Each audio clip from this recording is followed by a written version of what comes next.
അനധികൃത നിർമ്മാണങ്ങൾക്കെതിരെ ശക്തമായിട്ടുള്ള നടപടി സ്വീകരിക്കേണ്ടതായിട്ടുണ്ട്.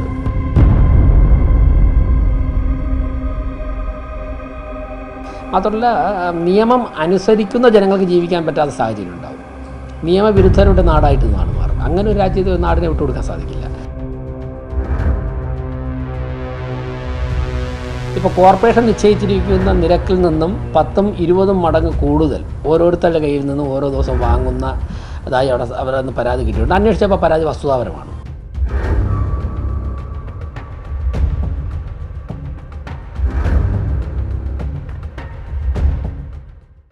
നമസ്കാരം.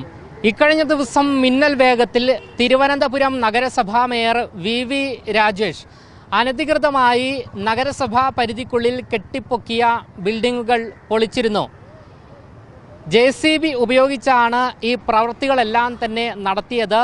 പാളയം മാർക്കറ്റിൽ ഇത്തരത്തിൽ അനധികൃതമായി കെട്ടിപ്പൊക്കിയ ചില ബിൽഡിങ്ങുകളായിരുന്നു പൊളിച്ചടുക്കിയത്. എന്തായാലും ഈ ഒരു സംഭവത്തിന് പിന്നാലെ mayor VV Rajesh bulldozer mayor ആയി മാറുകയാണോ എന്നുള്ള ചോദ്യമാണ് സോഷ്യൽ മീഡിയയിലടക്കം ഉയർന്നു വരുന്നത്. ഈ ഒരു സാഹചര്യത്തിൽ തിരുവനന്തപുരം നഗരസഭാ മേയർ ശ്രീ VV രാജേഷ് തന്നെ മറുനാടനോട് പ്രതികരിക്കുകയാണ്.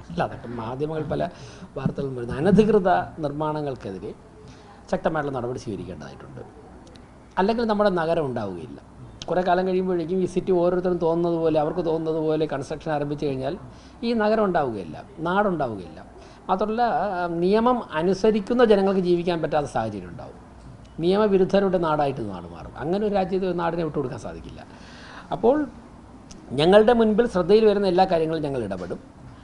നിയമപരമായി കൃത്യമായിട്ട് കാര്യങ്ങൾ പരിശോധിച്ച് വസ്തുത മനസ്സിലാക്കിയതിന് ശേഷമാണ് ഇന്നലെ ചില നിയമവിരുദ്ധ പ്രവർത്തനങ്ങൾക്കെതിരെ ഭരണപരമായ നടപടി ആരംഭിച്ചിട്ടുള്ളത്. അല്ല, അത് അവിടെ നടക്കുന്ന പിരിവിന് പേരൊന്നും കോർപ്പറേഷൻ ഔദ്യോഗികമായിട്ട് ഇട്ടിട്ടില്ല. അനധികൃത പിരിവ് അവിടെ നടക്കുന്നുണ്ടായിരുന്നു.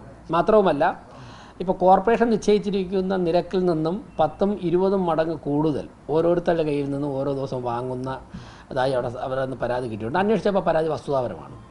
മറ്റൊന്ന്, അവിടുത്തെ ഇലക്ട്രിക് ബില്ലും വാട്ടർ അതോറിറ്റിയുടെ വാട്ടർ സപ്ലൈയുടെ ബില്ലും അടയ്ക്കുന്ന കോർപ്പറേഷനാണ്. എന്നാൽ ഒരു ബൾബ് ഇടുന്നതിന് തന്നെ ഒരു മാസം 500 രൂപ മീൻ കച്ചവടക്കാരുടെ കയ്യിൽ നിന്നും വാങ്ങുന്നതായിട്ട് ഉള്ള പരാതി ലഭിച്ചു. അന്വേഷിച്ചപ്പോൾ ശരിയാണെന്ന് ബോധ്യപ്പെട്ടു. അപ്പോൾ ഒരു ദിവസം കച്ചവടം നടന്ന് ഇവർ ചോദിക്കുന്ന പിരിവ് കൊടുക്കാൻ പറ്റിയില്ലെങ്കിൽ അവിടെ ഇരുന്ന മീൻ എടുത്തുകൊണ്ട് പോകുന്ന നടപടി ഉൾപ്പെടെ നടക്കുന്നു. നെമ്മീൻ എടുത്തുകൊണ്ട് പോയി എന്നുള്ള പരാതി വന്നിട്ടുണ്ട്. അന്വേഷിച്ചപ്പോൾ അത് വസ്തുവാണെന്ന് തെളിഞ്ഞു. അപ്പോൾ സ്വാഭാവികമായിട്ടും ഇതൊക്കെ വസ്തുവാണെന്ന് തെളിഞ്ഞ സമയത്ത് ഞങ്ങൾ ആക്ട് ചെയ്യണമല്ലോ. അല്ല, അത് കഴിഞ്ഞ 10-45 വർഷം കൊണ്ട് ചെറുതും വലുതുമായിട്ടുള്ള അനധികൃത നിർമ്മാണങ്ങൾ നടക്കുന്നുണ്ട്. അത് ഓരോ സമയത്തും സ്വാധീനം ഉപയോഗിച്ചുകൊണ്ട് പലതരത്തിലും ചെയ്തിട്ടുണ്ട്. അതുകൊണ്ടാണ് ഇതൊക്കെ ഇങ്ങനൊരു അവസ്ഥയിലായത്.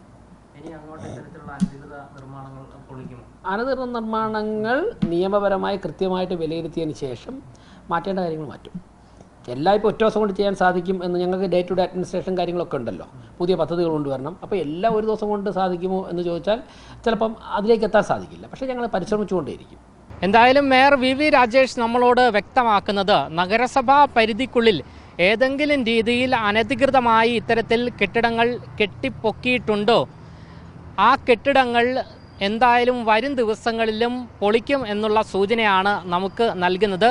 അതിൽ രാഷ്ട്രീയമോ ഒന്നും തന്നെ പരിഗണിക്കില്ല. അനധികൃതമായി എന്ത് കണ്ടോ അത് ഒഴിപ്പിച്ചിരിക്കും എന്നുള്ള സൂചനയാണ് അദ്ദേഹം നമുക്ക് നൽകുന്നത്. ക്യാമറമാൻ ആഷിക്കിനൊപ്പം അമൽ രുദ്ര, മറുനാടൻ മലയാളി, തിരുവനന്തപുരം.